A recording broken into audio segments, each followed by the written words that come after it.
A major false teaching, which is found exclusively in the Pentecostal churches, is that a person is baptized with the Holy Spirit when they speak in tongues.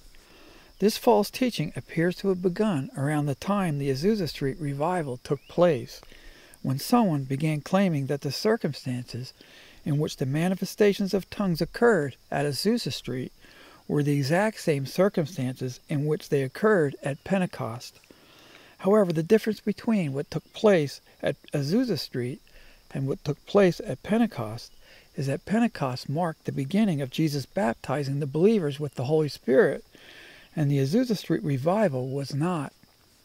We can see that Pentecost marked the beginning of baptizing the believers with the Holy Spirit when Jesus told the disciples in John 16:7 that he had to go away before he could send the Holy Spirit to them. John 16:7 states, "But I tell you the truth, it is to your advantage that I go away. But if I do not go away, the Helper will not come to you. But if I go, I will send him to you." We can also see that before Pentecost, a believer did not have to have the Holy Spirit in order to belong to Jesus, because in John 15:3, Jesus told the disciples that they were already clean because the word he had spoken to them. And he said this before he sent the Holy Spirit to them at Pentecost.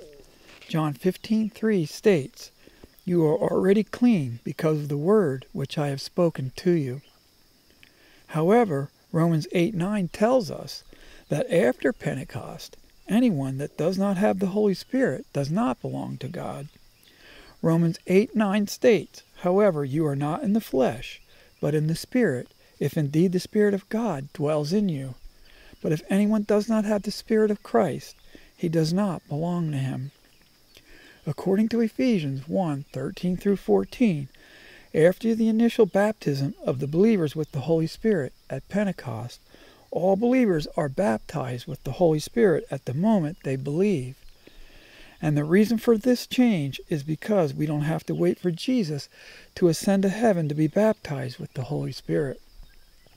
Ephesians 1:13 through 14 states, "In him you also, after listening to the message of truth, the gospel of your salvation, having also believed, you were sealed in him with the Holy Spirit of promise, who was given as a pledge of our inheritance with a view to the redemption of God's own possession, to the praise of his glory."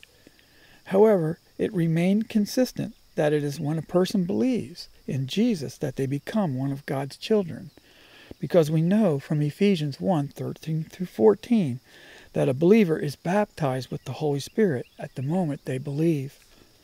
Now, according to Romans 8:16 and Acts 15:7 through 8, the Holy Spirit testifies with our spirit that we belong to God when Jesus baptizes us with the Holy Spirit at the moment we believe.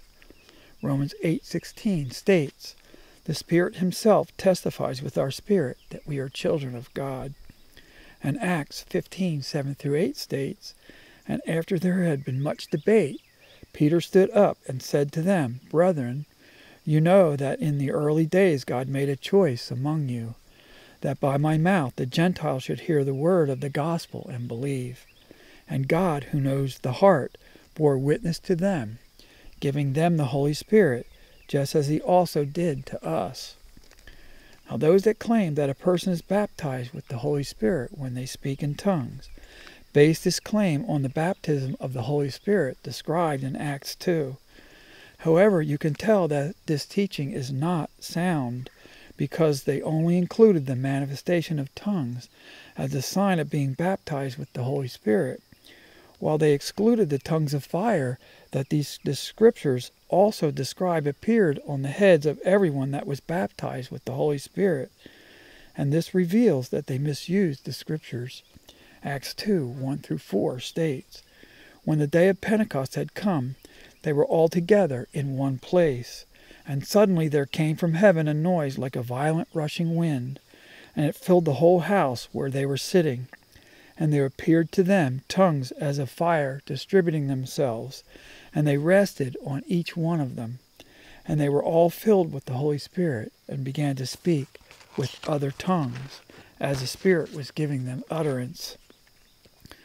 Now, when they claim that a person is baptized with the Holy Spirit when they first speak in tongues, they cause the Scriptures to say that a person has to speak in tongues in order to be saved, because Romans 8:9 tells us that if a person does not have the Spirit of Jesus, they do not belong to God. And this contradicts 1 Corinthians 12:30, which tells us that not all believers will speak in tongues. Romans 8:9 states, "However, you are not in the flesh, but in the Spirit, if indeed the Spirit of God dwells in you. But if anyone does not have the Spirit of Christ, he does not belong to him." And 1 Corinthians 12:30 states, "All do not have gifts of healings, do they? All do not speak with tongues, do they? All do not interpret, do they?" 1 Corinthians 12:1 and 4 through 13 explain that tongues is one of the heavenly gifts and not the sign that a believer has been baptized with the Holy Spirit. 1 Corinthians 12:1 and 4 through 13 state, "Now concerning spiritual gifts, brethren, I do not want you to be unaware. Now there are varieties of gifts, but the same Spirit.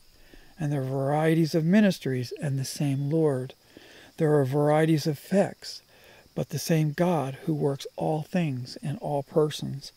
But to each one is given the manifestation of the Spirit for the common good.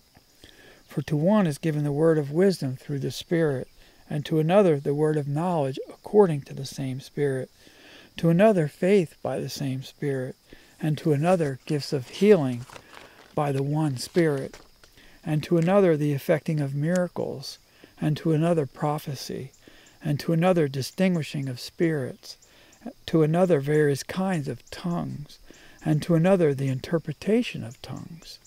But one and the same Spirit works all these things, distributing to each one individually just as he wills. For even as the body is one and yet has many members, and all the members of the body, though there are many, are one body, so also is Christ. For by one Spirit we were all baptized in the one body, whether Jews or Greeks, whether slaves or free, and we were all made to drink of one Spirit." As you can see from these Scriptures, a believer is baptized with the Holy Spirit at the moment they believe, and not when and if the gift of tongues is imparted to them.